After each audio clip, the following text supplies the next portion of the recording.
individus qui ont été victimes directement de ces violences, dont certains sont français et sénégalais, ce qui va nous permettre, c'est le deuxième point, de déclencher des procédures en France également, complémentaires à celles qui ont été menées auprès de la Cour pénale internationale, de façon à ne pas dépendre des effets de pouvoir qui influencent cette institution, dont on sait ce qu'elle peut avoir en termes de rapport à la compromission, et pour s'assurer évidemment qu'il n'y aura pas d'impunité et que les dignitaires de ce régime ne puissent plus remettre les pieds sur le continent européen sans craindre de se voir arrêtés. Nous avons reçu plus de 4500 éléments de preuve vérifiés qui ont trait aux événements depuis mars 2021. Ces éléments, nous avons vécu avec, jour après jour, ce dernier mois, essayant de vérifier qui en était la cause, qui en était la victime, dans quel contexte était intervenu, et si en effet cela avait un lien avec la répression politique dirigée par le régime sénégalais. Nous en avons gardé 710 qui servent de support à cette communication de 170 pages que nous avons transmise à la Cour pénale internationale, en particulier au bureau du procureur, à qui nous demandons d'ouvrir sans délai, à partir de ces éléments, un examen préliminaire et une enquête, et de se saisir de lui-même au titre de l'article 13. Nous avons entendu, dans le cadre d'une conférence de presse où 4 membres du gouvernement ont tenté de répondre par avance à nos arguments, qu'il fallait qu'un État se saisisse de la Cour pénale internationale. C'est faux. Toute personne, au titre de l'article 15, peut transmettre des éléments à la Cour pénale internationale et au bureau du procureur pour qu'il s'en saisisse. Mais nous prenons les mots du ministre des Forces de la Défense. Nous le prenons au mot et nous lui demandons de saisir lui-même la Cour pénale internationale. Que le Sénégal, s'il est le pays des droits de l'homme, comme il le réaffirme, si ce régime respecte, comme il le dit, le statut de Rome et les conventions internationales, qu'il aille sans crainte saisir le bureau du procureur pour laver son image et son honneur. Qu'il tente, et l'on verra alors quelle sera la réaction, et si en effet des crimes contre l'humanité ont ou non été commis. Et je note que ce ministre n'a pas nié l'existence de crimes, mais a tenté simplement de justifier qu'ils n'étaient pas assez graves pour saisir la Cour pénale internationale. Je pense que les images qui sont diffusées en ce moment derrière moi, de par leur nombre, de par ce qu'elles montrent, suffisent à comprendre à quel point cette position est absurde. Par ailleurs, un argumentaire juridique détaillé, que nous laisserons en accès libre, permettra de démontrer que nous atteignons sans aucune difficulté le seuil de gravité qui est requis par la Cour. Je souhaiterais vous partager quelques noms de personnes qui sont responsables des faits que vous êtes en train de voir derrière cet écran. Nous avons aujourd'hui identifié 112 suspects sur l'ensemble de la chaîne de commandement que nous avons reconstituée. Parmi ceux-ci, je voudrais commencer par un compatriote, M. Khaled Belabad, conseiller technique auprès du ministre de l'Intérieur. Le 6e, c'était par la France auprès du ministre de l'Intérieur afin d'assurer quelque chose qui est en place depuis la décolonisation, c'est-à-dire une coopération technique qui permet à la France de suivre en direct les actions du gouvernement sénégalais, d'être informé de toute décision qui est prise au cœur du pouvoir et de l'appuyer ou au contraire de tenter de la censurer. Aujourd'hui, la France n'a rien fait pour éviter les massacres dont on parle. La France a continué à fournir des armes, la France a continué à soutenir le régime, la France, aujourd'hui, accueille Macky Sall sans avoir fait une déclaration condamnant les violences en question. M. Belabad a suivi au quotidien les réunions qui organisaient ces violences au sein du cabinet du ministre de l'Intérieur et les a rapportées à son ministère de tutelle, le ministère de l'Intérieur français et aux autorités françaises. Il est donc complice de crimes contre l'humanité. M. Jean-François Gaume, colonel, a joué le même rôle au sein de la gendarmerie sénégalaise, auprès de M. Moussa Fall, haut commandant à la gendarmerie nationale. Il est complice de crimes contre l'humanité. Au sein de la présidence de la République, M. Macky Sall a mis en place un système qui s'appuyait d'un côté sur l'utilisation de forces de l'ordre légales, dont nous parlerons, et d'un autre côté sur l'organisation de ce que l'on appelle des nervis, c'est-à-dire des forces miliciennes, paramilitaires, financées par le gouvernement et par ses fonds spéciaux pour maintenir l'ordre, selon ces termes, pour commettre des crimes contre l'humanité. Il s'est appuyé sur un premier cercle d'intimes, en particulier Mariam Faisal, sa femme, et Amadou Sall, qui ont organisé le recrutement et le financement de ces nervis. Ils sont responsables à titre principal de la commission de crimes contre l'humanité. Au sein de cette présidence, Meïssa Sele Ndiaye, aide de camp, a participé à l'organisation de ces faits, aux côtés notamment d'un certain nombre d'individus, dont Abdoulaye Sall, dit Ley Kara, le chauffeur du président, qui faisait le lien avec les organisations de nervis. Autour de la présidence, des éléments extérieurs sur lesquels nous reviendrons, dont un certain Farban Ngom, griot, ont joué un rôle extérieur qui consistait à créer des fiefs, à eux-mêmes constituer des groupes paramilitaires, à les armer, de façon à s'assurer que des crimes contre l'humanité soient commis.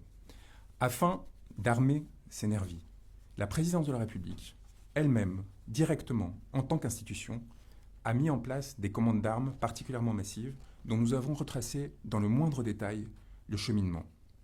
Ces commandes d'armes ont été organisées avec l'aide d'un intime de Macky Sall qui s'appelle Gabriel Peretz. Gabriel Peretz, à la tête d'une société qui est bien connue, a fait livrer 104 tonnes d'armes à la présidence de la République au deuxième semestre 2022. Ces armes sont en partie encore stockées à l'ancien aéroport Léopold Sédar Senghor et font l'objet de distributions régulières et notamment de placements dans des caches à pouvoir être mobilisées en cas de crise politique.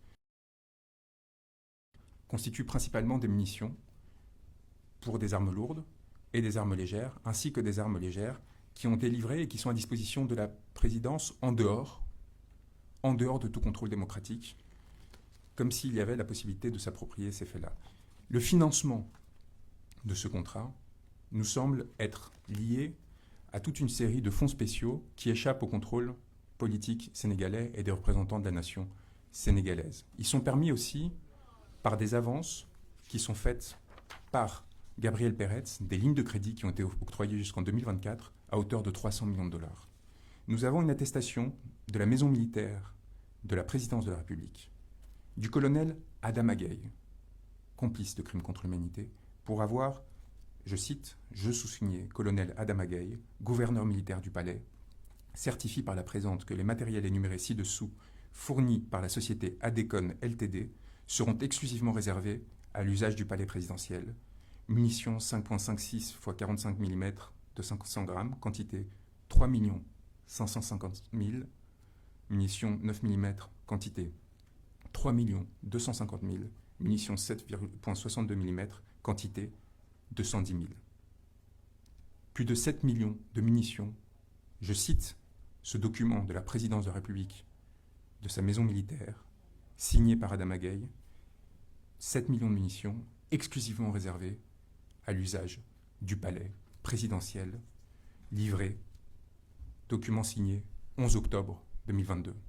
Dans quel régime politique qui se veut démocratique, une présidence de la République se fait livrer à usage exclusif 7 millions de munitions? Et quelles sont ses intentions dans la perspective de l'après? Gabriel Peretz a procédé à ces livraisons qui proviennent de Saint-Pétersbourg, de la Russie. Nous avons retracé le moindre cheminement de ces munitions et de ces armes et la façon dont elles ont été livrées à Dakar. Et il y a procédé dans le cadre des très nombreux liens qu'il entretient avec la présidence du Sénégal et avec M. Macky Sall, et il est donc complice de la commission de crimes contre l'humanité. M. Gabriel Peretz, qui est de nationalité belge, mais qui habite aujourd'hui en Israël, a été accompagné dans son travail par Marcel Zuckerman et par Biram Koulibaly, un aviateur sénégalais, qui a représenté la société AD dans l'opération dont il est question.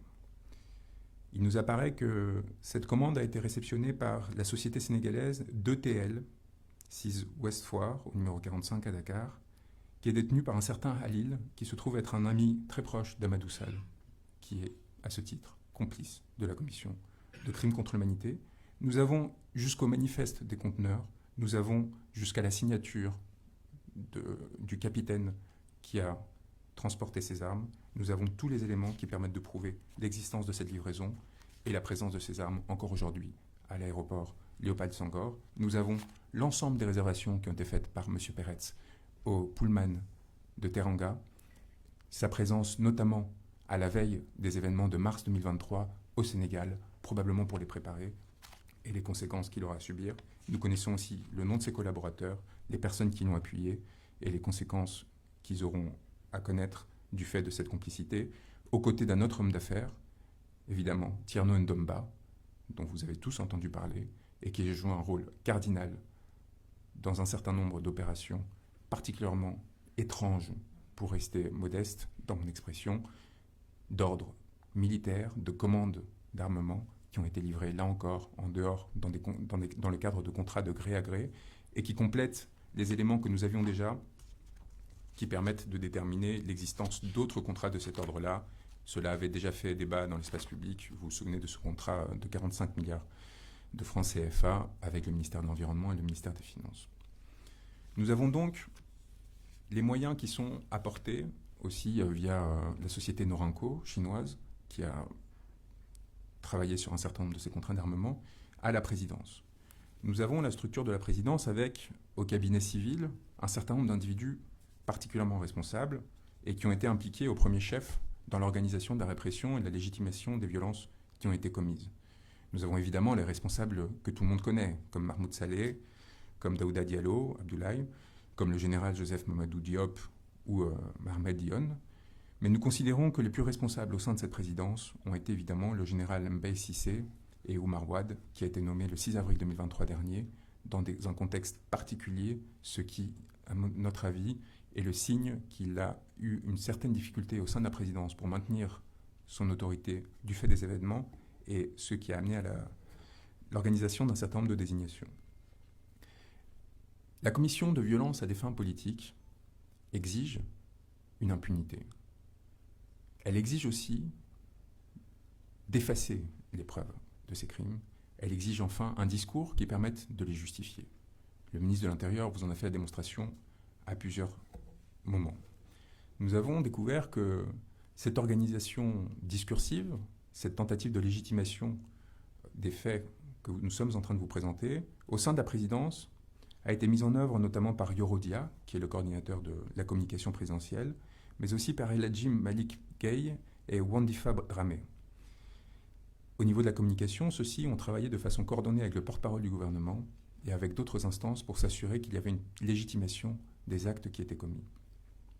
Au niveau de l'organisation de l'impunité, le rôle évidemment d'Ousmane Houma, qui est notamment important comme conseiller juridique du président de la République dans l'organisation de la légitimation du troisième mandat, mais qui est aussi important, un rôle cardinal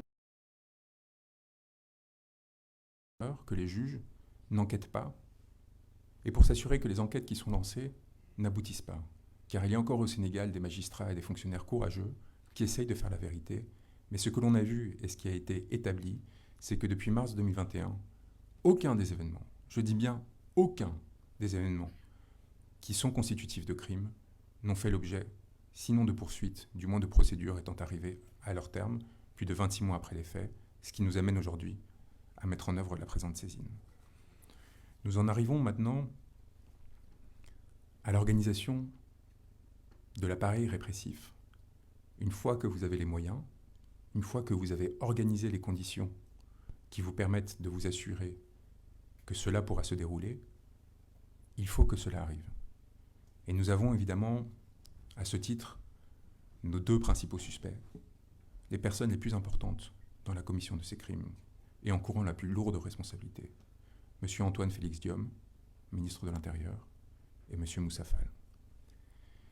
M. Antoine Félix Diome a joué un rôle important, d'abord comme magistrat, particulièrement bien utilisé par ce régime afin de lui dégager la voie dans le cadre d'un certain nombre d'affaires sensibles, notamment l'affaire de Karim Wade et celle de Khalifa Sall, et ensuite comme ministre de l'Intérieur, nommé peu de temps avant les événements de mars 2021, il a joué donc, je disais, un rôle cardinal pour assurer au régime la possibilité de se perpétuer à tout prix au sein du pouvoir.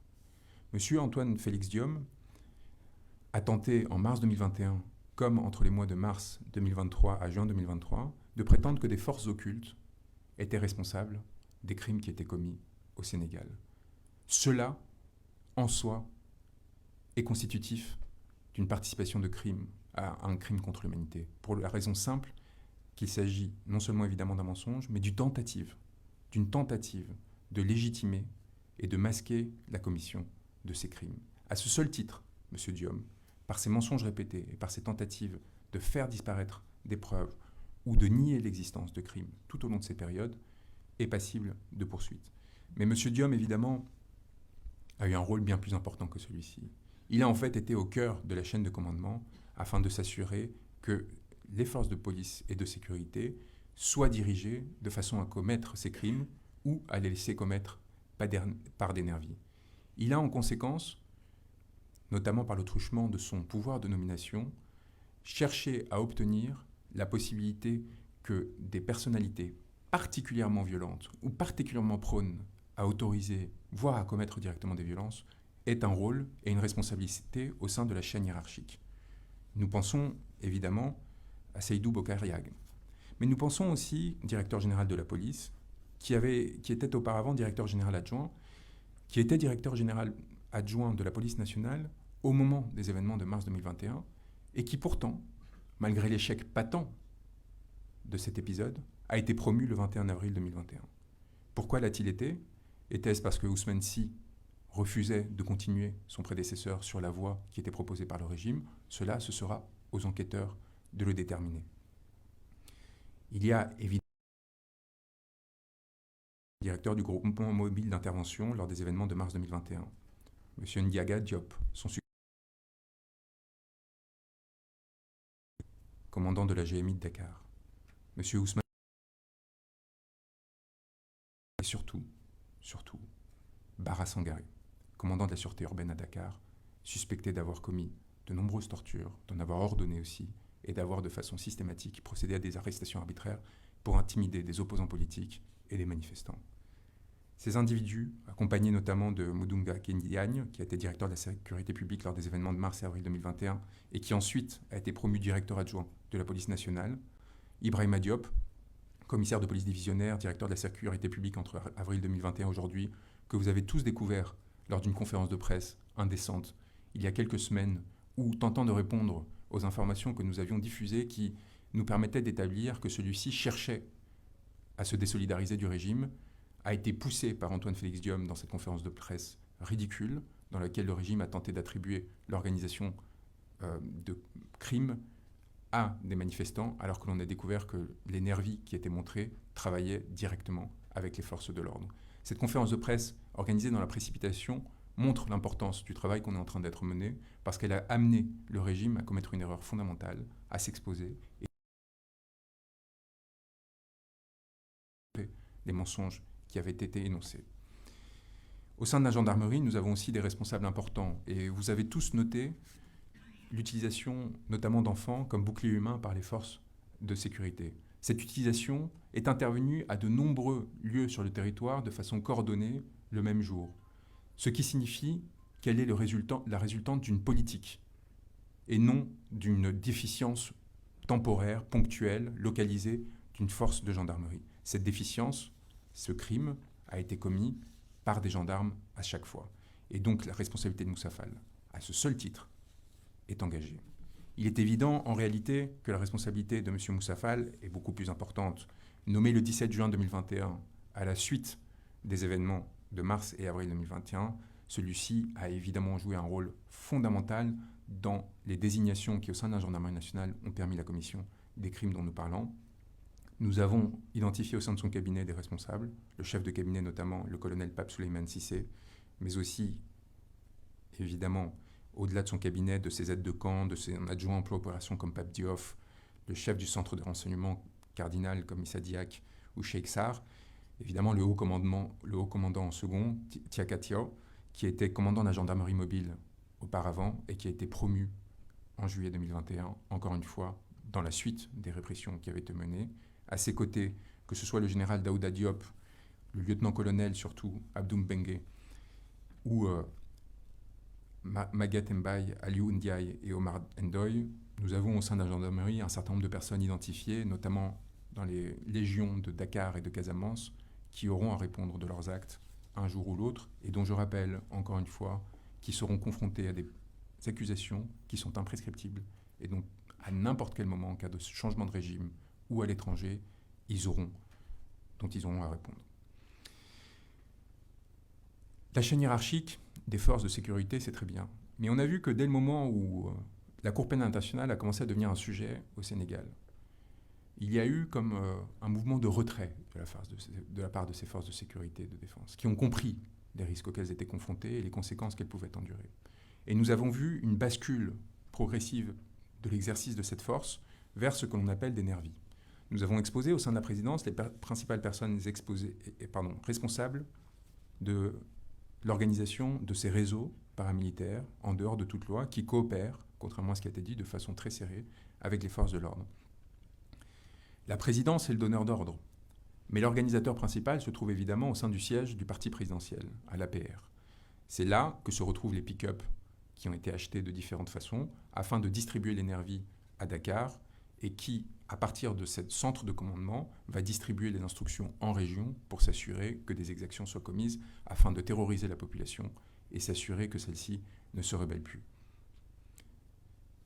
Ces nervis, comme je vous le disais, ont à la fois une structuration qui est liée aux fonds spéciaux, aux fonds du parti et donc aux modes de financement illégaux qui ont cours au sein du parti en place, mais également à travers un certain nombre de féodalités qui expliquent l'ascension de personnalités à la qualité médiocre et qui pourtant ont obtenu des portefeuilles importants, notamment au sein du gouvernement.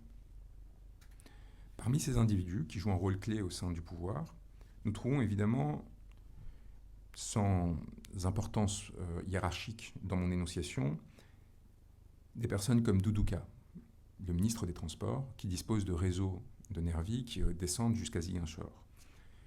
Nous trouvons évidemment des suspicions concernant des individus importants et sur lesquels il faudra travailler, comme Pape Malick Ndour, comme Aline Ngouille Ndiaye, comme Mame Mbaye Niang, que l'on connaît pour d'autres raisons, et évidemment, au premier chef, comme Biram Faye, ministre auprès du ministre de l'Intérieur. Biram Faye joue un rôle très important. Pourquoi ? Parce qu'on le sait, les nervis, qui jouent un rôle au Sénégal établi depuis une quinzaine d'années, notamment au sein du parti présidentiel de la majorité précédente, avaient au départ un rôle qui consistait simplement à accompagner les politiques, à faire la claque, comme on dit, lors des événements électoraux, à s'assurer de la protection de ceux-ci et quelque part à les valoriser alors qu'ils n'avaient pas accès aux ressources gouvernementales. Progressivement, l'APR a décidé de dévoyer ce rôle et les a constitués en milices. Cette évolution a produit un certain nombre de conséquences importantes. On l'a vu notamment avec un certain nombre de nervis qui, en 2019, ont cherché à réclamer une reconnaissance dans leur action.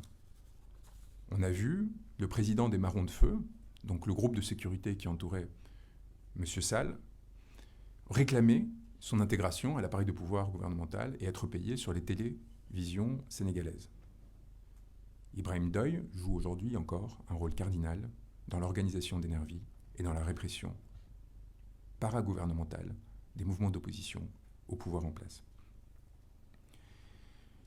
Biram Faye s'est vu octroyer un poste de ministre auprès de M. Diom, dans l'objectif de formaliser, de légaliser une partie de ces réseaux illégaux.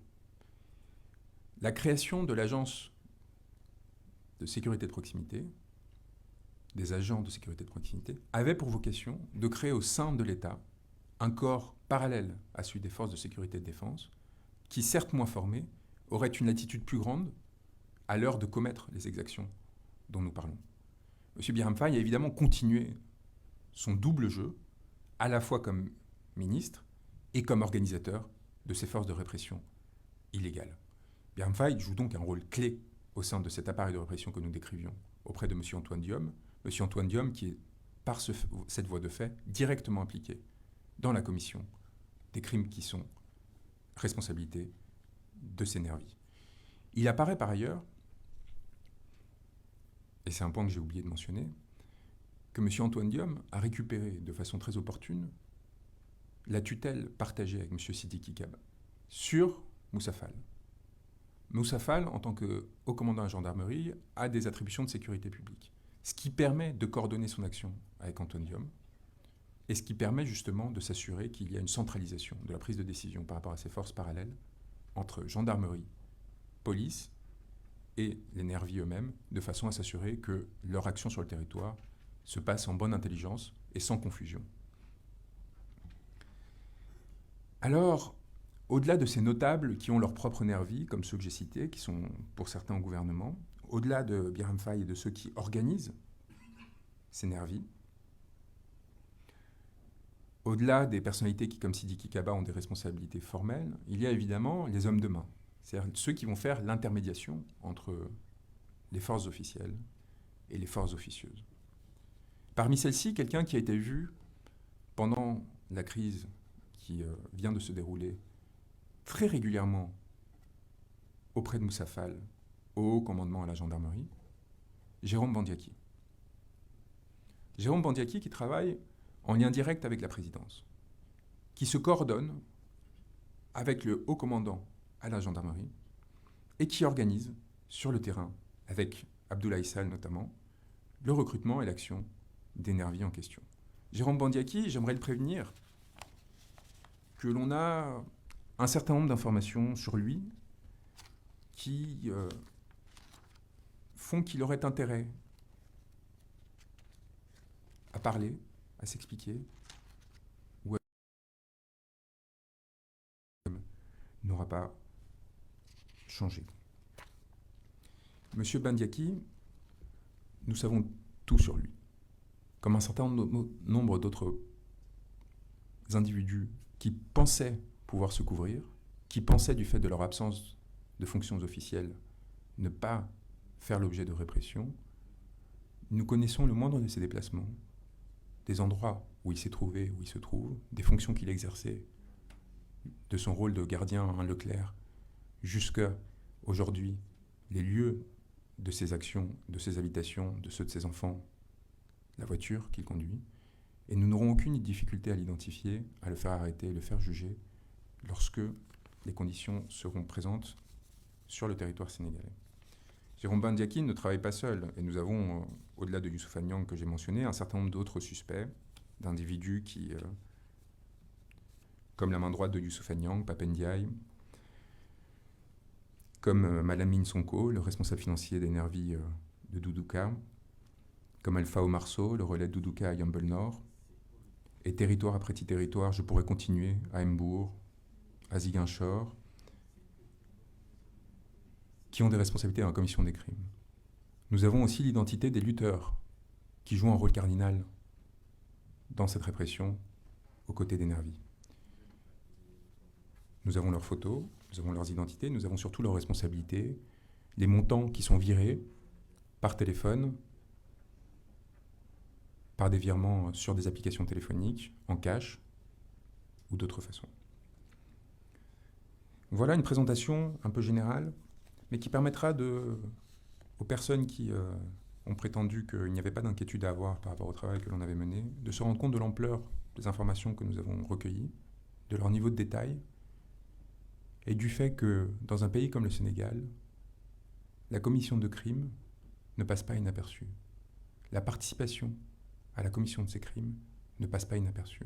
Et je comprends bien que Macky Sall pense, avec son parrain de l'Élysée, aujourd'hui pouvoir échapper à toute poursuite, et qu'il pense, parce qu'il a reçu monsieur Karim Khan à Dakar, qui a commis une erreur manifeste, Le procureur de la Cour pénale internationale a commis une erreur manifeste en venant louer le régime de Macky Sall alors que 14 personnes étaient déjà mortes. Parce qu'il leur a donné l'impression qu'ils pourraient en toute impunité continuer, sans conséquence, pour leur devenir politique et pénal. Je comprends que Macky Sall cherche aujourd'hui à Paris à faire monter les rumeurs sur sa supposée candidature pour essayer de divertir le tir. Mais je tiens à l'assurer que nous ne sommes pas dans un agenda politique et que les éléments que nous avons recueillis vont le poursuivre jusqu'au dernier de ses jours. Qu'il se représente ou non en février, qu'il soit élu ou non, qu'il parte du pouvoir demain ou jamais. Ces éléments sont suffisamment larges, étayés, pour que l'ensemble des personnes dont nous avons parlé aujourd'hui aient à se préoccuper de leur devenir à jamais. C'est donc avec un esprit de sérieux et de responsabilité très important que nous vous les présentons, en étant très attentifs aux sources qui nous ont permis de les compiler, en ayant croisé l'ensemble des informations que nous avons reçues, mais aussi avec une assurance assez forte quant à leur véracité et l'effet qu'elles auront. Est-ce que ces éléments, en soi, suffiront à mettre fin à l'impunité? Non. Et c'est un dernier point que je voulais aborder, avant de répondre à vos questions. Le devenir du Sénégal appartient aux Sénégalais. Et nous espérons fondamentalement que des poursuites se dérouleront sur le territoire pour mettre fin à cette impunité. Ce qui se passera, une fois les informations entre les mains des citoyens, dépend de ces citoyens. Elle ne dépend pas de l'action d'un procureur seul, elle ne dépend pas d'un avocat, elle ne dépend pas d'un politicien. Elle dépend de la capacité des Sénégalais à surmonter la peur, à surmonter la violence qu'ils subissent et à s'assurer que leurs droits seront respectés. Je suis prêt à répondre à vos questions aujourd'hui et à vous donner tout détail qui serait nécessaire à la compréhension des éléments qui viennent de vous être présentés.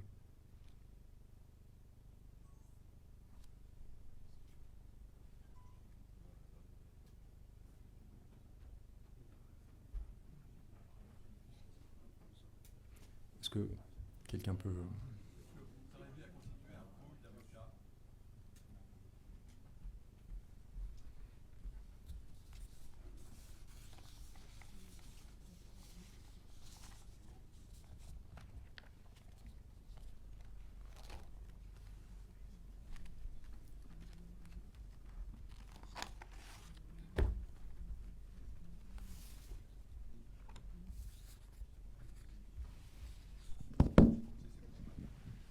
Oui. Est-ce que vous arrivez à constituer un pool d'avocats, aussi bien français que sénégalais? Je vous remercie. Nous sommes 30 avocats qui travaillons actuellement sur ces questions. Nous nous sommes appuyés sur des personnes qui, sur le terrain, nous ont aidés à recueillir des preuves. Mais ce document est le fruit de notre élaboration propre, de mon cabinet, des personnes qui m'y ont aidé, que je remercie ici, ainsi que justement des juristes qui nous ont accompagnés sur le terrain. Par contre, en ce qui concerne la représentation des victimes par la suite, nous en représentons certaines, mais nous espérons qu'il y aura un effort collectif, en effet, qui sera mené avec mes confrères sénégalais, principalement, parce que c'est à eux qu'il revient de prendre ensuite la direction des opérations, et notamment Cheikh Koureshiba, que je remercie de m'avoir introduit à ce territoire, et qui joue un rôle cardinal aujourd'hui dans l'ensemble des actions qui sont menées pour essayer d'éviter que cette répression ne soit encore plus sanglante qu'elle ne l'est aujourd'hui. Bonjour, merci pour ce beau travail, merci pour tout ce que vous faites pour le Sénégal. Donc nous, en tant que, on est citoyens français et en même temps sénégalais, est-ce qu'il est possible de notre part de porter plainte au niveau des juridictions françaises contre les personnes qui, sur les plateaux de télé, qui à longueur de journée font l'apologie des meurtres, des choses horribles au Sénégal? Comment peut-on faire, nous, ici, sur le territoire, pour porter plainte et poursuivre ces gens à jamais? Je vous remercie. C'est un élément sur lequel je ne suis pas revenu et je vous remercie de me le permettre. C'est les personnes qui incitent à la commission des crimes. C'est un élément cardinal et qu'ils ne pensent pas qu'ils seront oubliés. Je n'ai pas voulu leur donner trop d'importance, donc on n'en a pas parlé, mais on va en parler maintenant. La jurisprudence pénale internationale, à travers notamment l'affaire de la radio des 1000 collines au Rwanda, a permis d'établir que l'incitation à la commission des crimes, par la dévalorisation des victimes, par la légitimation de la violence, pouvait faire encourir des responsabilités pénales qui allaient jusqu'à la perpétuité. À ce titre, je tiens à prévenir les individus qui se tiennent derrière le compte Anita Diop. Anita Diop qui, sur les réseaux sociaux, fait diffuser des éléments relatifs à des actions de police afin de dénigrer des opposants en les montrant dans des situations particulièrement violentes. Je pense qu'on a vu ces images déjà à M. Pape Touré, qui a été torturé par les forces de police et dont les photos ont été diffusées par ce truchement. Je pense à l'arrestation d'Ousmane Sonko alors qu'il était dans la caravane de la liberté. Je pense à une infinité de posts qui appellent à l'extermination des opposants politiques et qui sont évidemment susceptibles d'être qualifiés de complicité de crimes contre l'humanité. Au-delà de cet individu, il y a évidemment au sein de l'incitation à commission des crimes un certain nombre d'autres que l'on a exposés ces derniers temps. On pense à Ahmed Suzanne Camara. Je ne suis pas sûr qu'il faille leur donner de l'importance, mais tant qu'à faire, allons-y, et montrant que nous surveillons la moindre expression dans l'espace public qui, d'une façon ou d'une autre, puisse être considérée comme une incitation à commission de violence. Il y a eu des députés, des hommes politiques, des personnes comme Abdoulaye Mamadou Guissé, des personnes comme Moustapha Diakhaté, des personnes comme Ahmed Khalifa Niasse, au sein du palais présidentiel pour ce dernier, M. Niasse. Cette intervention qu'il a faite lors du supposé dialogue qui a été ouvert par M. Sall, dans laquelle il appelle à détruire un opposant politique, dans laquelle, avec véhémence, il cherche à inciter à la commission de violence, est impardonnable et déteint ce président de la République que l'on voit sur ces images approuver les propos de cet individu, de cet homme d'affaires. Il y a, pardonnez-moi l'expression, des guignols, comme Kadim Samb, mais qu'il est important de signaler. Des personnes comme Cheikh Seck, comme Matar Diop, députés de la Nation, et qui ont tenu des propos particulièrement graves. Aliou Demborousso aussi. Des jeunes, aussi des jeunes, des personnes qu'il ne faudrait pas leur donner de l'importance. Responsable jeunesse de l'APR de Saint-Louis. Ces gens sont fondamentaux parce que, même s'ils ne sont qu'étudiants, ils ouvrent la porte à la violence de la part de leurs congénères. Ils ouvrent la porte à ce que les étudiants se sentent désinhibés à l'idée de commettre des violences. Et il faut être à leur rencontre aussi très attentif. Lorsque l'on voit que sur ce territoire, des opposants politiques sont arrêtés de façon régulière, des journalistes également, pour incitation à l'insurrection, pour atteinte à la sûreté de l'État, parce qu'ils ont à un moment ou à un autre dénoncé une affaire de corruption, une violence, et que l'ensemble de ces individus bénéficient d'une impunité absolue dans leur édiction, eh bien l'on voit encore une fois l'intention du régime et son absence de considération quant au crime dont il est question. Donc je vous remercie de m'avoir parlé de cette affaire. Il est évidemment possible pour vous, au titre de compétence universelle, de signaler ces faits à la CPI ou aux juridictions nationales. Ce que j'incite particulièrement à faire, c'est que si vous connaissez toute victime qui aurait la double nationalité, qui serait victime d'arrestations arbitraires, de violences, de quel que soit des crimes qui sont commis de persécution et qui sont prévus par le statut de Rome, je vous incite à se rapprocher de nous, à se rapprocher des cabinets d'avocats en lesquels ils auront confiance, pour à leur tour participer à ces procédures. Est-ce que vous pouvez nous préciser quelles sont les vidéos et les captures d'écran que vous avez pu en vérifier l'authenticité? Donc, ces vidéos font partie des éléments que nous avons retenus sur les plus de 4500 et que nous avons retenus parce que nous avons pu soit parler aux personnes qui sont les victimes directement, pour la plupart d'entre elles, soit aux auteurs de la vidéo et des témoins directs de la scène qui nous ont permis de recouper avec d'autres éléments, notamment des éléments d'identification, des certificats d'autopsie et autres, la réalité matérielle des scènes, leur date et le lieu dans lequel ils ont été présentés. Tout élément qui ne permettait pas d'identifier avec certitude la date et le lieu a été écarté par principe, par risque de falsification, par risque de confusion avec des événements précédents ou autres, ce qui explique que nous ayons retenu que ces 710 éléments, alors que très probablement sur les 4500, la quasi-totalité touchait quand même aux événements dont nous parlons, c'est-à-dire entre mars 2021 et juin 2023.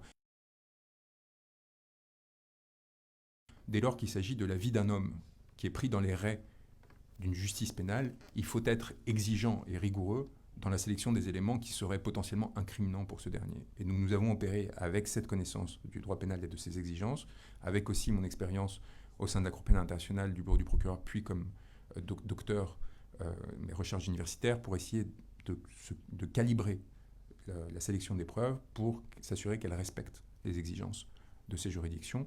Il y aura évidemment un travail à faire de la part de ces institutions pour recouper, vérifier, eux-mêmes enquêter. Mais ce dont nous sommes certains, c'est que la base matérielle et objectivable que nous leur fournissons est suffisante dès aujourd'hui pour ouvrir une enquête.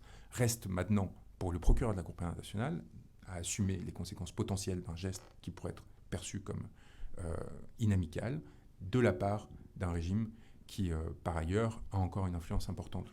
Mais c'est là encore où j'insiste, quoi qu'il arrive, que ce soit la CPI en France ou évidemment au Sénégal, ce que nous privilégions, la question ne se joue pas en semaines, mais évidemment en années. Ce sont des années qui vont peser sur ces individus, parce que ce sont des années lors desquelles, à tout moment, des procédures pourront être enclenchées contre eux et amener à des conséquences pénales. Là où j'attire l'attention à la fois des juridictions internationales et nationales, c'est qu'ils soient très attentifs à la responsabilité qu'ils auraient s'ils se retenaient d'agir dans les événements qui vont suivre. Parce que nous sommes à 7 mois d'une élection présidentielle, que nous avons vu que ce pouvoir politique fait usage de la force pour imposer ses décisions, et que dans l'inaction de la part de ces juridictions, il y aurait une forme de complicité à l'égard de tout acte futur de violence qui serait organisé et commis par le régime actuel.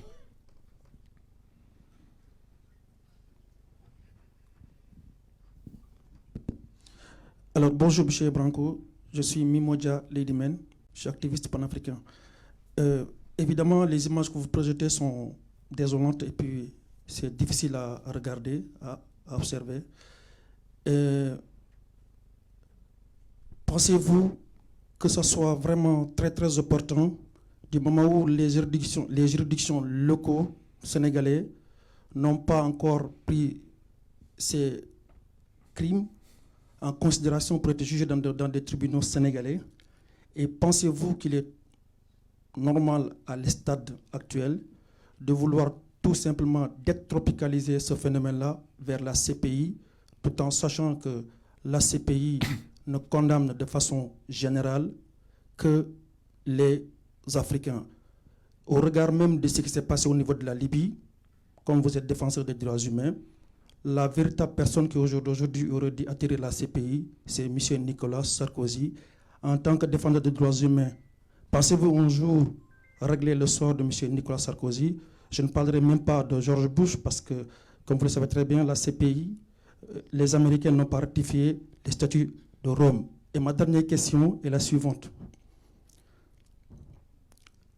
Avez-vous vraiment, mais quand je dis vraiment, c'est vraiment, parce que là, ce que vous êtes en train de dire, c'est quelque chose de très grave qui touche le régime de Macky Sall, que je qualifie comme étant un régime dictatorial. Avez-vous vraiment des vraies preuves qui justifient votre action, et pensez-vous que la CPI va vraiment aller au fond de cet événement-là, tout en ayant à l'esprit ce que je viens de dire? Merci. Je vous remercie. C'est une question qui me semble très importante. Je suis particulièrement attentif au respect de la souveraineté, et en particulier de la souveraineté des peuples africains, qui a été malmenée au prétexte de lutte pour le bien ces dernières années de façon chronique. J'ai l'honneur de défendre certaines des figures panafricanistes les plus importantes qui m'ont amené justement à ce dossier, dont Kémy Séba, que je remercie de sa confiance, et qui ont joué un rôle cardinal dans ma formation intellectuelle et politique à l'égard des enjeux contemporains africains. Donc il est évident que j'ai parfaitement conscience des enjeux que vous soulevez et de l'importance de les soulever. On est sur une situation où, si vous changez un peu votre prisme, la seule juridiction qui inquiète sérieusement les personnes dont je viens de vous parler est la Cour pénale internationale. Parce que ce sont des individus qui aiment venir dans des palaces comme celui-ci, et contrairement à eux, nous avons fait un immense effort collectivement pour pouvoir nous installer pour quelques heures ici, pour leur montrer que nous avions les capacités à tout niveau de les défier sur leur terrain, mais nous n'avons pas nos habitudes dans ces endroits. Et nous n'avons pas l'habitude de piller les ressources des peuples pour se permettre d'arriver dans ces endroits. Cette différence fondamentale, elle est exactement similaire sur la question de la CPI. Quelle que soit notre appréciation de l'action de la CPI, en particulier depuis 20 ans, nous savons qu'aujourd'hui, c'est l'institution qui serait en mesure de les empêcher de venir faire leurs courses dans le 8e arrondissement, de venir se faire soigner dans l'Union européenne, de venir de façon générale passer leurs vacances ou placer leurs enfants, comme c'est le cas pour M. Moussa Fall, au Canada. Ces gens, aujourd'hui, ont une partie de leur famille à l'étranger, dans ces territoires qui sont membres de la CPI. Et c'est pour ça, c'est très important pour nous d'activer ces juridictions, parce qu'ils ont aujourd'hui le contrôle sur les juridictions nationales. Ils ont la capacité d'éteindre les procédures locales. Nous espérons qu'un jour, et le plus vite sera le mieux, le Sénégal prenne en charge de lui-même ces poursuites, organise, crée un tribunal mixte qui lui permette de juger exceptionnellement ces faits-là. Aujourd'hui, et c'est là où j'en reviens à la responsabilité du peuple sénégalais, ce n'est pas possible parce que ceux qui ont commis les crimes sont ceux qui sont au pouvoir et qui se maintiennent au pouvoir. L'enclenchement de poursuites et de procédures dans ce qui se veut des États de droit comme la France, dans ce qui se veut le parangon du droit international comme l'est la Cour pénale internationale, est aussi une façon de les mettre face à leurs responsabilités et de leur demander s'ils tiennent en effet un double discours depuis leur création, qui consiste à n'intervenir que lorsque les intérêts des puissances occidentales sont en jeu, ou si en effet ils se préoccupent des violences, quelles qu'elles soient, dès lors qu'elles sont commises contre un peuple qui aspirait simplement à sa souveraineté et à sa liberté. Et donc ces procédures ont cette vocation-là. Les prendre au mot, leur dire « vous avez un certain nombre de critères, nous démontrons que ces critères sont établis, nous vous en apportons les preuves formelles, démontrez-nous que nous pouvons croire en vous et que nous avons raison d'avoir confiance en vous. Si ce n'est pas le cas, à chacun d'en tirer les conclusions. Cette communication sera rendue publique. Elle permettra à chacun d'entre vous de juger du niveau de sérieux des éléments que nous avons avancés. Elle vous permettra de décider à partir de là si en effet, dans votre fort intérieur, vous considérez que c'est parce que nous n'avions pas assez d'éléments que ces poursuites n'ont pas été enclenchées ou que nous mentionnons.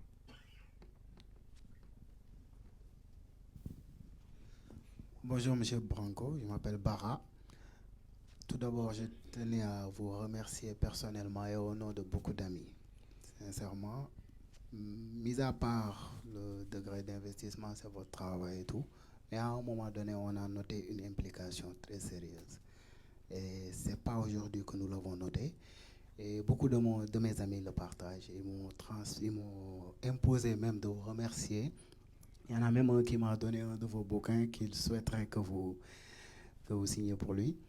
Donc sinon, sur les questions, vous avez répondu à une de mes questions partiellement. Ce serait en fait, quel est le délai réel, effectif, de réactivité pour une action judiciaire concrète de la CPI ou d'une juridiction française, par exemple. Ensuite, si vous pouvez faire un bref énoncé sur les délais d'emprisonnement qu'encourent réellement ces 112 suspects par rapport à leur degré de responsabilité, que ce soit du nervi jusqu'au président Macky Sall. Quelles seraient les possibilités d'emprisonnement ainsi que les délais, notamment avec la CPI ou avec la juridiction française? Je vous remercie. Techniquement, la plainte ayant été déposée sur le sol français hier soir, techniquement, nous sommes dans un cas de flagrance. Les éléments de l'existence de ces crimes sont évidents.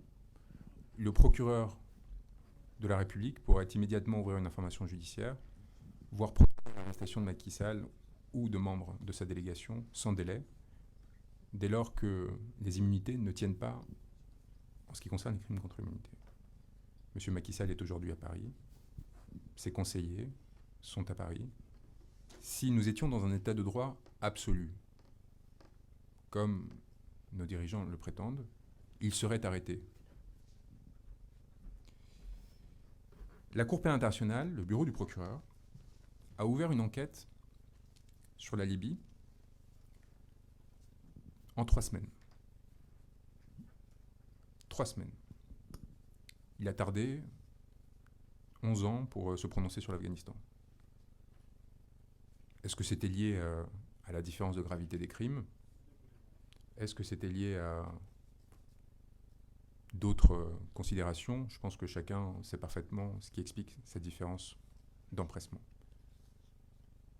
Le bureau du procureur, le procureur actuel, parce que l'on pourrait se dire, là on parle de quelque chose d'il y a 10 ans, l'institution a changé, etc., a quasi simultanément avec la guerre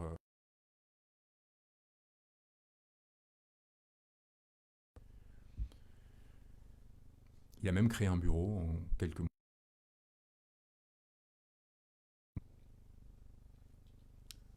J'aimerais que M. Karim Khan, procureur de la Cour pénale internationale, citoyen britannique, nous indique s'il considère que les situations africaines ne sont d'intérêt pour lui ou pour son bureau que lorsqu'il en est saisi par des grandes puissances, ou s'il considère que les citoyens sénégalais sont les égaux des citoyens ukrainiens et russes, et qu'ils ont le droit à un traitement tout aussi diligent et à la mobilisation de moyens équivalents pour les protéger, surtout au regard des risques qu'ils encourent.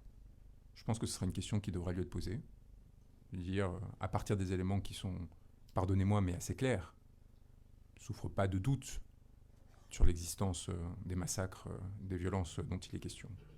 Donc à partir de là, il lui appartient d'agir dans les délais qui lui siéront et de prendre des décisions qui sont les siennes. Nous sommes, comme bien d'autres, en mesure de pousser, d'amener, de faire le travail à la place d'eux, mais nous ne sommes pas en mesure de décider. Nous sommes des avocats, nous sommes victimes, nous sommes partie civile. Ceux qui décident, ce sont les peuples, et ce sont ceux qui ont été mandatés pour les diriger ou qui les dirigent de fait.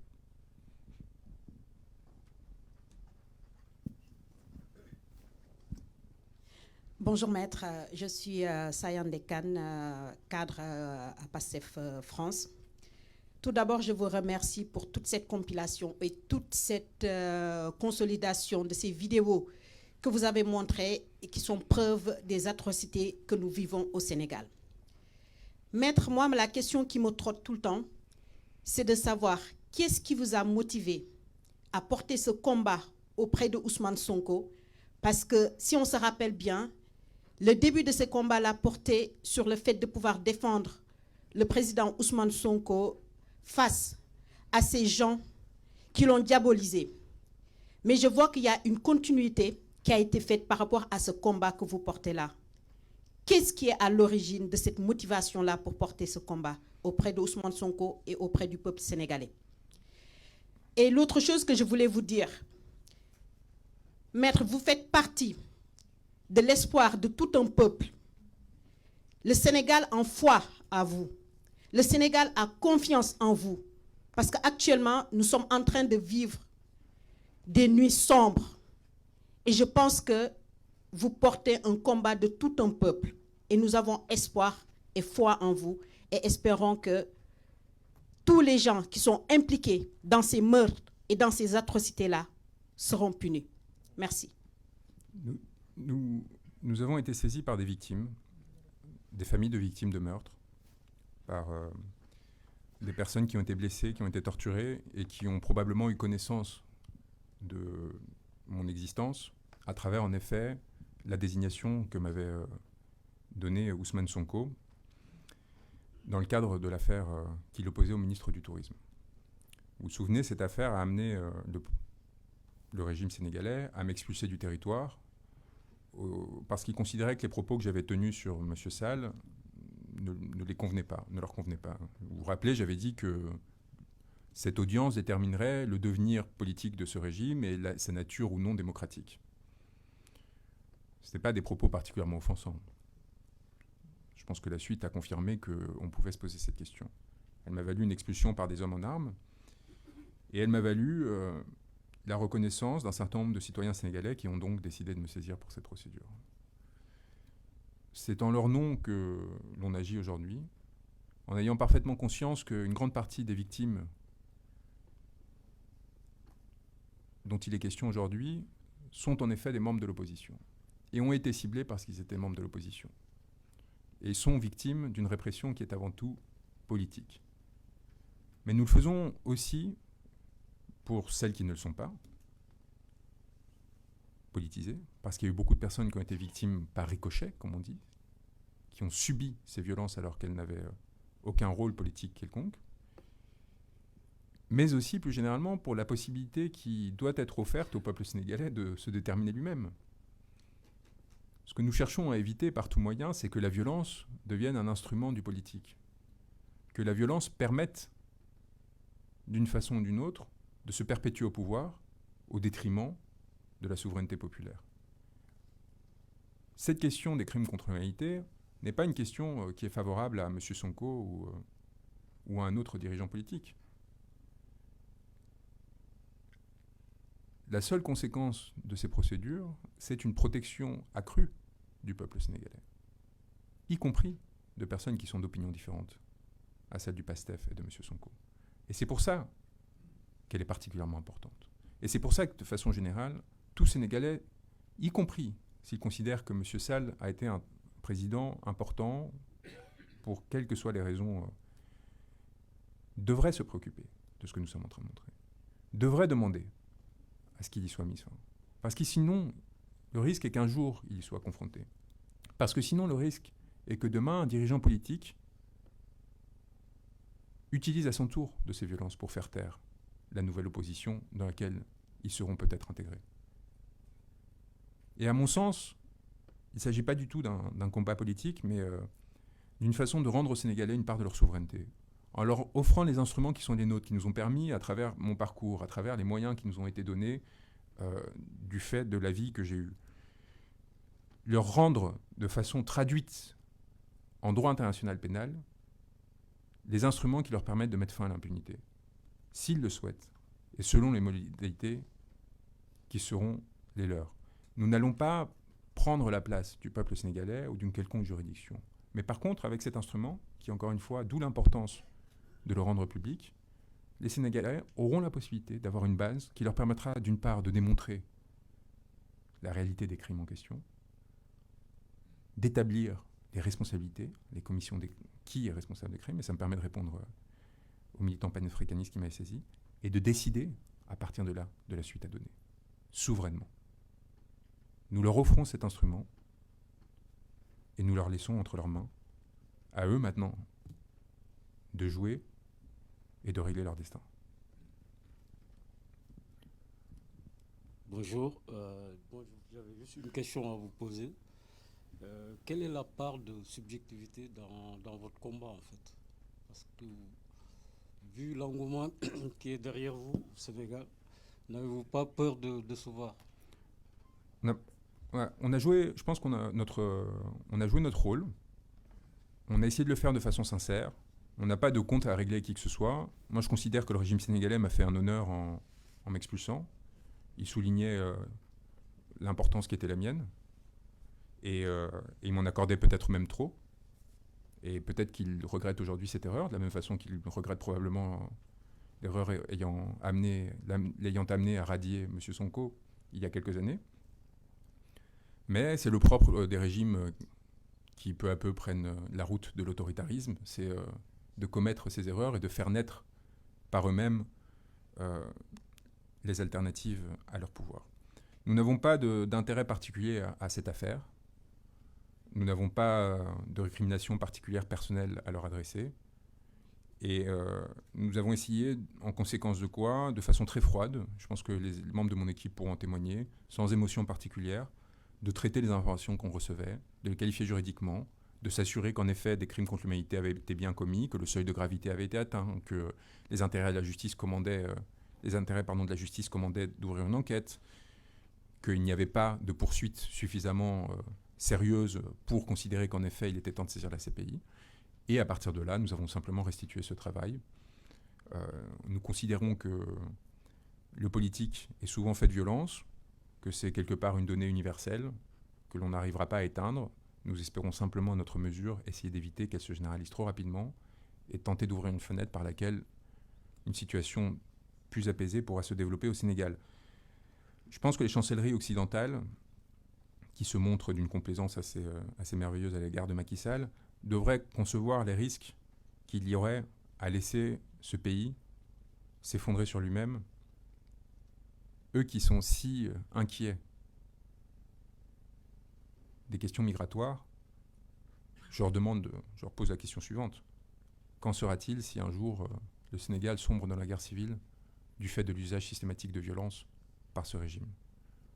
Qu'en sera-t-il si un jour ce pays finit par se scinder et si, à la violence actuelle du régime, répliquait d'autres formes de violence?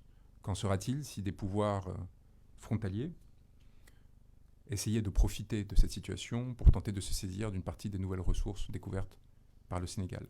Ce sont des questions très sérieuses et je les invite à sortir du court terme, qui consisterait à penser qu'il vaut mieux protéger et couvrir le régime actuel plutôt que d'essayer sincèrement de mettre fin à l'impunité, parce qu'on ne sait pas ce qui viendrait derrière, on ne sait pas quelles pourraient être les conséquences, et en réfléchissant à moyen terme, à se rendre compte de ce que la normalisation et la naturalisation de la violence au sein d'un territoire qui jusqu'ici avait été particulièrement remarquablement stable comme le Sénégal, pourrait impliquer comme conséquence sur l'ensemble de la sous-région et plus largement dans nos territoires.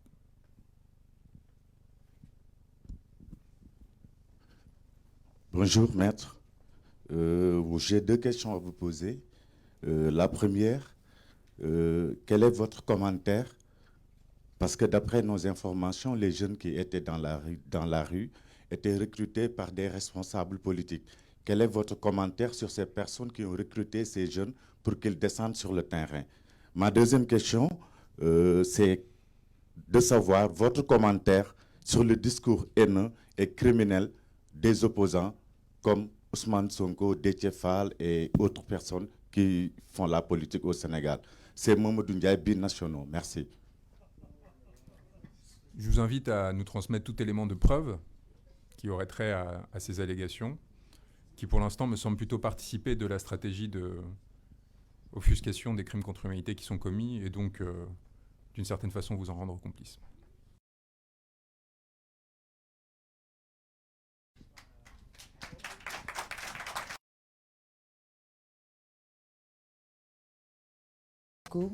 Je suis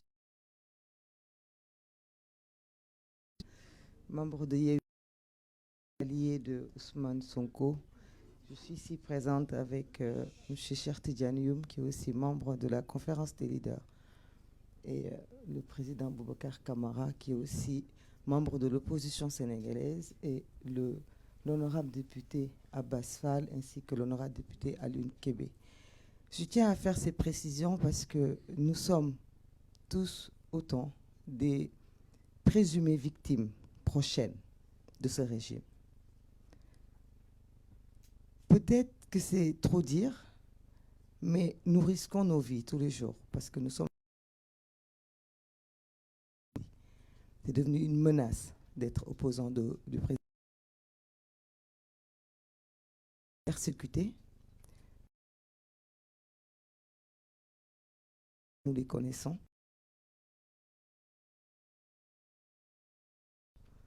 Et des larmes, même par moments, étaient à faire des tours dans la ville. Donc nous aurions pu être sur ces images horribles que nous venons de voir. Ma question, au-delà des félicitations que nous vous faisons et que j'ai déjà entendues, ces félicitations, vous les méritez. Je sais que vous n'en avez pas besoin.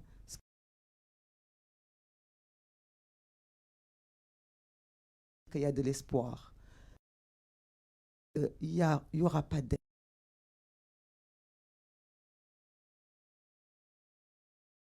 Tôt ou tard, ça donne du baume au cœur. À la place de ces images, nous ne serons pas oubliés.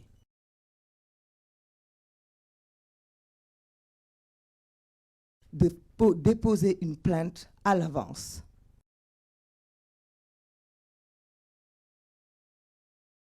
Il y aura deux choses. Soit vous serez victime en prison ou en tant que victime aussi.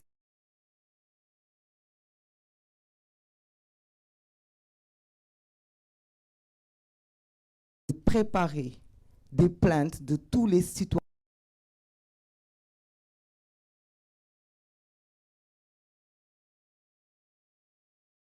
Écrire leur nom pour ne pas attendre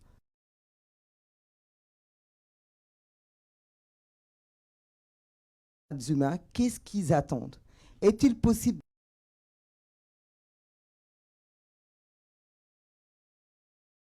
attendent quoi? Ils attendent qu'il y ait 100 morts, 1000.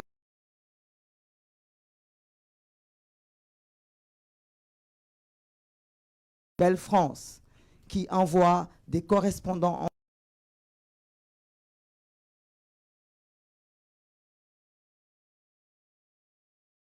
demander à la France de faire son rôle que l'irréparable ne se commette. Parce qu'on parle de troisième candidature, si le président Macky Sall fonce, il y aura des morts. Alors, est-il possible qu'il y ait un mécanisme juridique pour prévoir, faire des plaintes à l'avance au lieu d'attendre que nos jeunes frères ou que nos enfants meurent pour qu'après nous puissions faire des procédures qui peuvent durer dans le temps? Merci.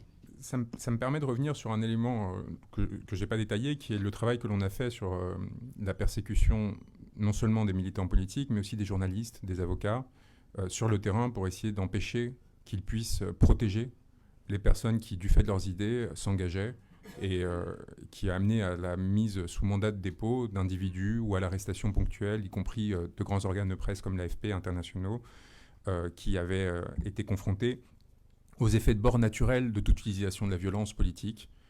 C'est-à-dire que je pense que le régime sénégalais, si vous demandiez à Macky Sall, n'avait évidemment pas l'intention de cibler l'AFP parce qu'ils savent les conséquences que ça aurait. Mais lorsque vous autorisez une forme de violence se déployer sur un territoire, bah, ça finit par toucher. Vous ne pouvez pas tout contrôler, en fait. Et parfois, il y a des débordements. Donc ça, c'est les effets de bord. Et après, il y a des effets ciblés.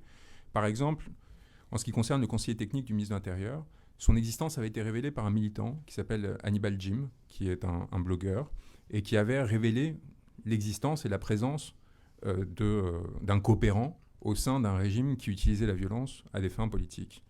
Eh bien, cet homme, par hasard ou non, est, depuis le mois de février dernier, sous mandat de dépôt.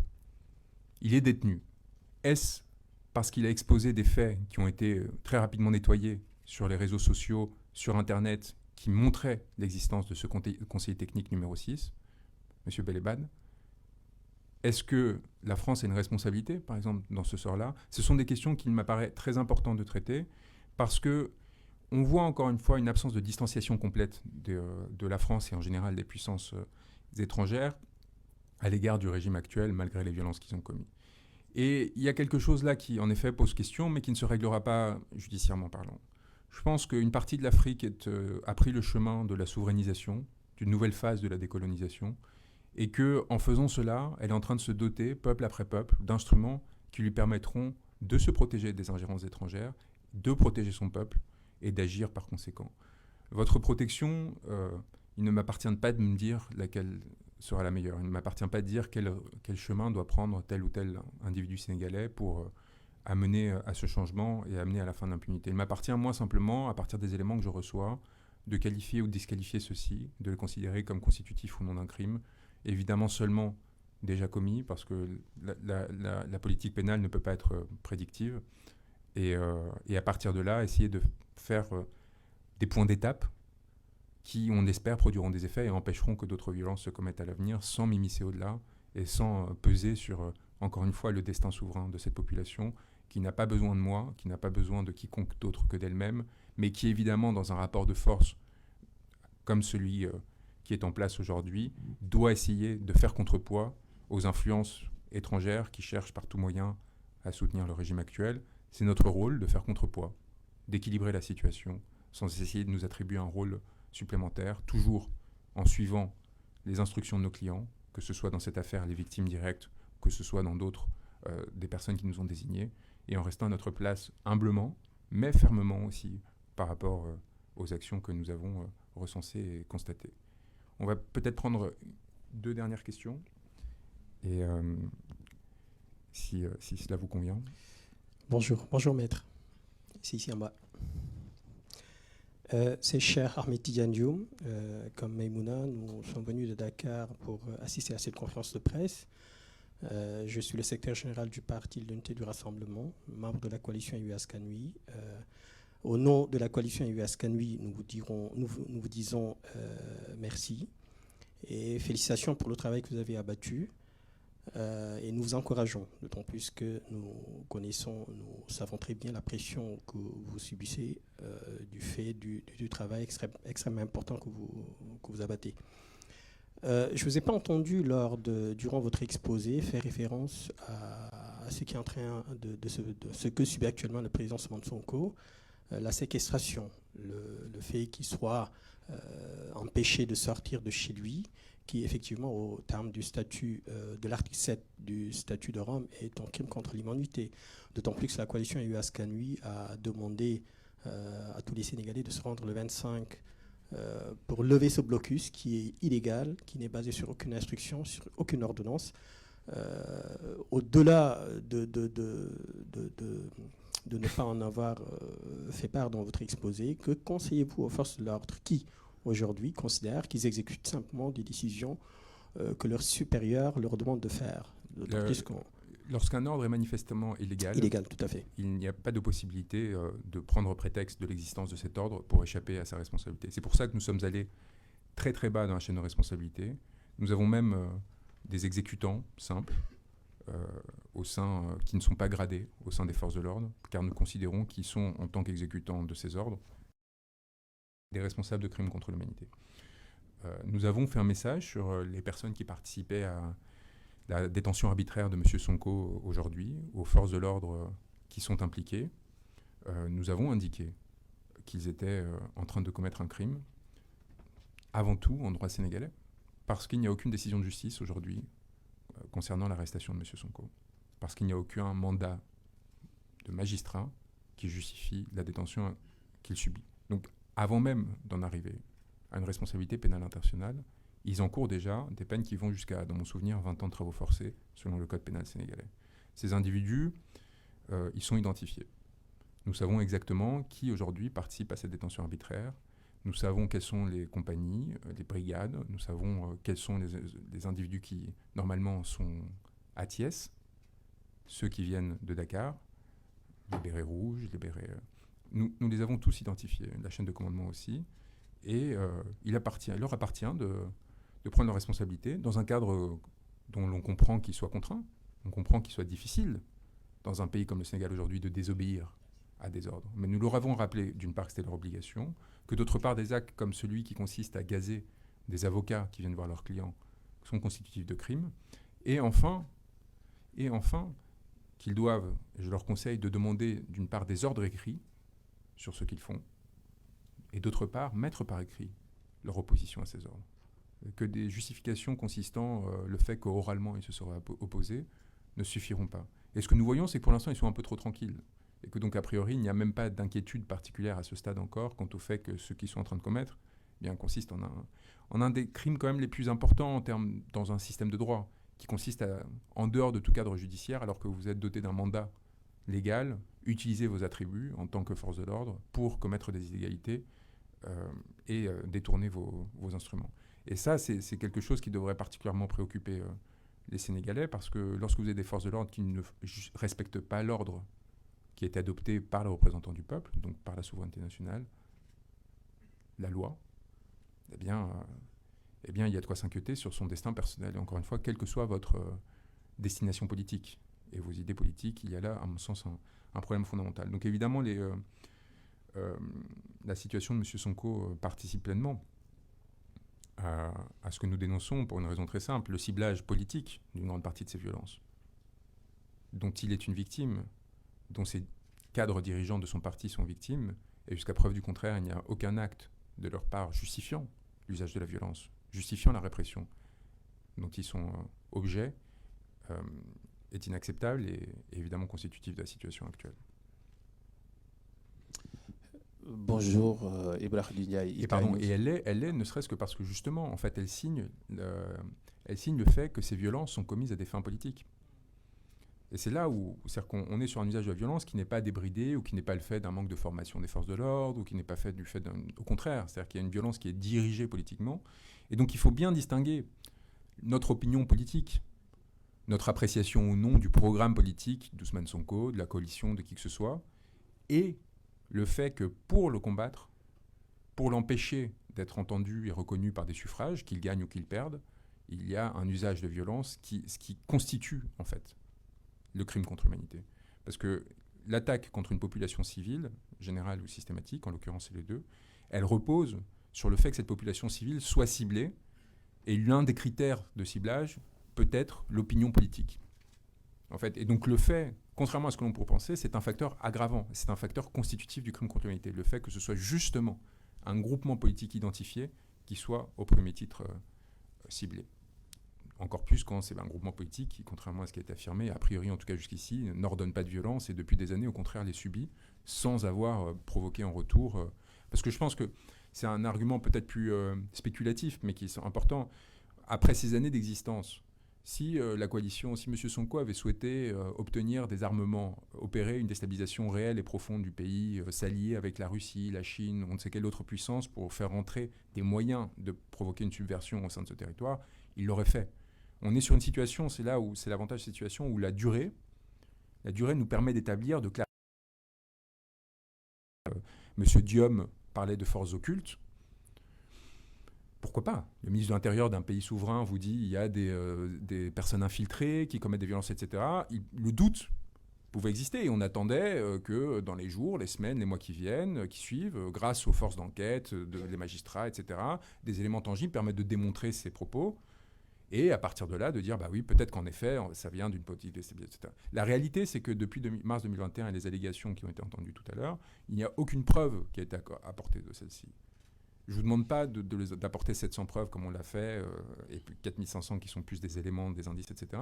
Mais au moins essayer d'établir quelque chose. Et quand ça a été établi, tentativement, lors de cette conférence de presse d'Ibrahima Diop il y a quelques semaines, on s'est rendu compte que les éléments qui étaient présentés par le gouvernement correspondaient en fait non pas à des manifestants infiltrés, non pas à des Guinéens, parce que ça aussi, la xénophobie, qui consiste à expulser 90 ressortissants guinéens parce qu'il est facile de les expulser pour essayer de leur attribuer la responsabilité de la situation, alors que, contrairement à ce qui a été affirmé, ils ne sont évidemment en rien responsables, ils n'étaient pas présents lors des manifestations, et qu'en réalité, les personnes que l'on montre sont des collaborateurs réguliers des forces de police et que l'on retrouve ensuite des dizaines de vidéos où on les voit récupérer des armes de la main des policiers directement, rentrer dans des pick-up de police et agir de concert avec eux, et que donc l'infiltré supposé était en effet un infiltré, mais un nervi du gouvernement, eh bien, on se rend compte que ces campagnes de propagande et de désinformation ne tiennent pas. Et nous, ce que l'on a essayé absolument d'éviter, ce que je pense on a réussi à éviter, c'est de rentrer dans ces jeux-là. C'est-à-dire qu'en ayant une rigueur absolue sur la sélection des éléments, en s'assurant qu'ils soient vérifiés une fois, deux fois, trois fois, s'assurer vraiment qu'ils se soient incontestables et que justement, on puisse revenir dans 1 an, dans 2 ans, dans 3 ans, sur les affirmations que l'on a faites, et à l'exact opposé des affirmations de M. Diom, se rendre compte que nous étions des hommes intègres, pour reprendre la terminologie utilisée par une grande figure politique du continent, et que les propos que nous avions tenus étaient non seulement véridiques, mais vérifiés dès le moment où ils ont été tenus, et que nous n'avons pas porté des accusations en l'air ou gratuitement. Bonjour, donc Ibrahima Ndiaye, IK News. Je vais rejoindre Mme Bousso par rapport aux inquiétudes qu'elle a pour le 3e mandat, le forcing. Et pour cela, permettez-moi de faire un parallélisme. Pour moi, le président Macky Sall, c'est comme un automobiliste qui est conscient du danger de l'alcool et qui prend un véhicule et qui fait des dégâts considérables sur les humains. Il a lui-même, dans des vidéos que tout le monde peut retrouver, dire que le 3e mandat est un danger, ça amène des tensions, beaucoup de personnes y perdent leur vie. Donc là, il lance le Sénégal dans cette route. Est-ce que demain, les conséquences, pour moi, il y aura des conséquences humaines, des pertes humaines sur ce 3e mandat?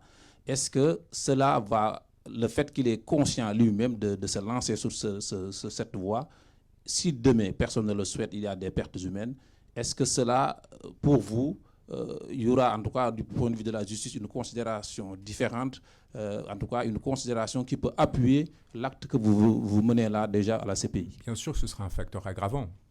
Une fois que sont qualifiés les actes que vous commettez, une fois que sont établies les responsabilités, si la commission continue et s'aggrave de la même façon qu'il est déterminant pour cette démarche, et nous n'aurions pas pu la mener si les violences avaient commencé seulement, entre guillemets, en mars 2023. L'existence des épisodes précédents, de mars 2021, a permis de démontrer non seulement la conscience, mais l'absence de nature incidente de ces violences en mars 2021, et au contraire, l'usage déterminé et réfléchie de cette violence à des fins politiques. La cohérence des pratiques, c'est un élément très important dans la caractérisation d'un crime contre l'humanité. La répétition. La répétition et l'utilisation d'un schéma. Un schéma qui reproduit les mêmes dispositions de violence. Et on a vu les mêmes actes ou des actes très similaires se reproduire entre mars 2021 et aujourd'hui. Et c'est cela qui nous... La gravité des crimes en eux-mêmes, cette plainte et cette procédure pour crime contre l'humanité. S'il n'y avait eu qu'un épisode, cela aurait été compliqué. Cela aurait suffi à ouvrir un examen préliminaire, mais il aurait été compliqué d'aller au-delà et d'établir justement cet usage-là. Aujourd'hui, nous avons suffisamment d'éléments sur une durée suffisamment longue pour pouvoir, en confiance, saisir ces institutions. Je voulais vous remercier de votre présence, mais